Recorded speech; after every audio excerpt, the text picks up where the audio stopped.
All right, so we're on day 20. Let's talk about not a full horror movie, but it's a horror thriller called Lou, which is on Netflix, which is something that I guess Stephen King recommended. Um, Starring Allison Janney and Juni Smollett, which the basic plot of this is that Allison Janney plays Lou, who is an old lady who lives next to Janae Smollett's character's name, whatever her name is, her and her daughter, and then Janae Smollett's ex-husband or ex-lover, father of the daughter, takes the daughter, and it's up to Lou to go with the mom to try to track down this guy who is dangerous and who could maybe hurt the daughter. So this plot is pretty basic for sure, just the way it's described or the way I just described it. Um, this one really like it's weird because there's not a lot to say about this one. It's pretty generic with the elements of what it is. This kind of thriller of this crazy parent who's taken the daughter, and now the family members have to go and find her. I thought that it had some good elements of thrilling moments in it. For example, there's a scene where Lou and the mom have to go over a bridge that is broken off. So Lou and her have to hold on to the rope on the end of the bridge that's broken off.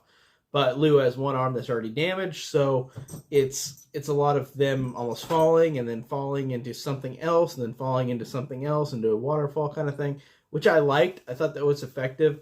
I thought that was good. Um, Sorry, my cat is messing with this bag. Um, but anyway, it's pretty simplistic with that. This movie does have a lot of reveals in it, which I won't spoil here. Where these characters are, it's funny because there's like two big reveals, and it's like, or no, there's one big reveal, but the reveal of it is kind of like, oh, I could have already seen that coming. It's kind of obvious.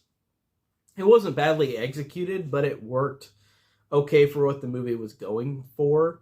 The movie was totally solid in that matter, that it kind of gave you hints of what this twist was.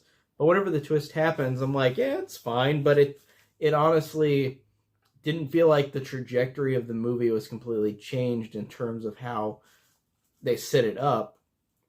Really. Besides that, really, it's just kind of weird that this one doesn't.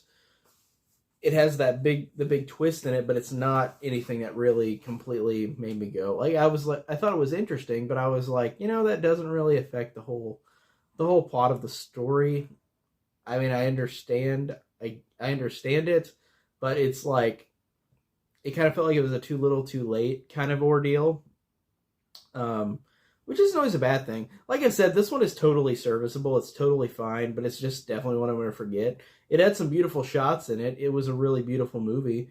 It was sometimes thrilling. It sometimes was effective. Allison Janney is excellent per usual, and that's awesome. Love her in everything I see her in. Janae Smollett is great. I don't remember what she's been in, but I've seen her besides Birds of Prey, which I have seen the Harley Quinn movie, which I really dig. By the way, I think that one's awesome. But yeah, I think the performances are good. It's thrilling enough. It's just somewhat generic. Not a bad movie at all per se, but it's just totally solid. And that's pretty much all I could say about Lou. Which whenever I see Lou, I think of that Pixar short that they put in front of Cars 3 called Lou. I know it's not the same thing, obviously, but I just always think about that. Random thing of the day. That I'd say that, but kind of random sometimes. But anyways, that's it. Review on Lou. Got more 31 Days of Horror coming up, so see you guys in the next one. Take care.